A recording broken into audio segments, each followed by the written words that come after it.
Hi, I'm Melanie Marquis, and I'm the creator of the Modern Spellcaster's Tarot. This deck was illustrated by Scott Murphy and published by Llewellyn Worldwide. In today's video, I'm going to talk about the imagery and meaning of the Fool.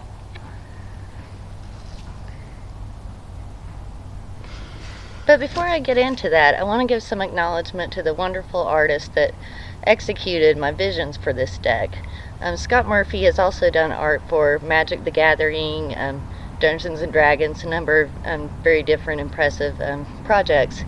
But he had never done a tarot before. This was his first deck, so I designed what I wanted in the images and just told him, what elements I wanted and what I wanted it to look like, and from that he actually created each one as an oil painting. So they're all available on his website. If you want to look him up, Scott Murphy, he's easy to find and extremely talented. So let me show you the Fool again. Let's see, is that in there? Now, the video quality on my phone is definitely lacking, so please look these images up online so you can really see the details of the artwork. It's absolutely amazing. So I wanted to just talk a little bit about some of the symbols that I chose to include in this card. If you can see it, let's see if I can hold it really well. Sorry y'all, my hands shake. You probably can't see it. Okay. Well, if you have these cards at home, you can maybe follow along. He's carrying a bag here, and if you can see, on his bag is a big circle or a zero. It's just an outline of a circle, really. So why I chose to include that, for a number of reasons actually.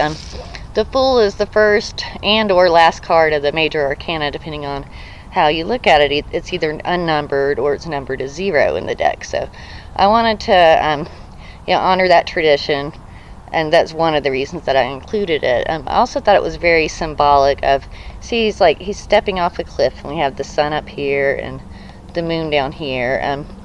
To me, a lot of what this card symbolizes on the highest level is the spirit coming into the flesh, coming into this physical form, into this physical world. So in one way, this circular 0 symbol can symbolize that oneness, that point of unity where we're in the spirit and of spirit, and not in these corporeal forms that have identity and personality and all these humanistic human traits. So that's another thing that it symbolizes. It also can kind of symbolize nothing, that he's got a whole big bag of 0 that he's taking with him on this journey. He doesn't have any preconceived notions or any expectations. His heart is just full of joy and eagerness for this new adventure that he's about to have. Don't think you'll be able to see it in my crappy video here. Maybe, yes, I think you can. There's a little snake here also that's on his little hobo sack stick here that's kind of going after that sack there. He does, and it's unclear if does he know the snake is on there? Is he intending to take the snake with him? Is this sort of an unknown enemy or threat that he's unaware of? It's kind of representative of, in the Rider-Waite-Smith deck, there's a little kind of wolf dog type creature kind of coming up to nip the man in the back of the ankle. So the snake was kind of my version of that. So I put that symbol in because I wanted to show that I personally believe in reincarnation with spirits being a possible option for the soul. So I wanted to show just that symbolism of that when we start something new. I think we do. We get a fresh start, but we also take with us things from our past experience. So I wanted that snake to sort of, I'm not Christian myself, but I know that to many Christians, the snake is a very powerful symbol of things like soul karma, I guess would be how I would relate to it. And to many pagans and magical people, the snake is seen as a very powerful, very strong magical symbol that's often associated with the underworld and with themes of life and death. So I wanted to include all that in this card and have a symbol that many people could draw off of. It seems like whether you like snakes or not, it seems like people have very strong reactions to snakes. So I thought that was a very good choice for that, and I wanted to include that because part of the meaning of this card can be to sort of be aware of unforeseen dangers, that you might have your head in the clouds. It's like he's daydreaming, just feeling the moment, living the moment, which is a great thing to do. It's great to live in the moment, but sometimes you do kind of need to, take stock of your reality check, and make sure that you're not about to walk off a cliff if you're not wanting to do that. So let's see what else here. The sun and the moon, the light and the dark.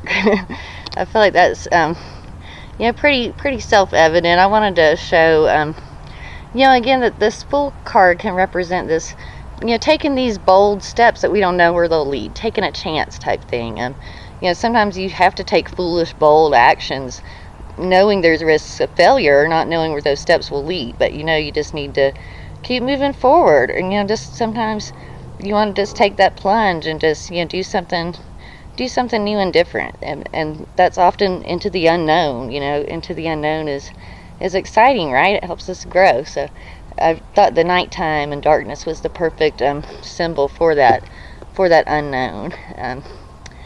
So let's see. Oh, one more thing, the feather in his cap that he has. I wanted to show, bring out sort of like, that he has a jaunty spirit, that he's very playful, and also going back to the soul karma type idea or whatever, that he might have this snake with him that could possibly represent stuff from past lives that still needs to be resolved and worked through, while the feather in his cap could be representative of things he's already gained, things he's accomplished. You get a feather in your cap when you do something really good. So he's bringing both of those things with him into this unknown journey. So well, that's all for today. Tomorrow we'll talk about the High Priestess. Thank you.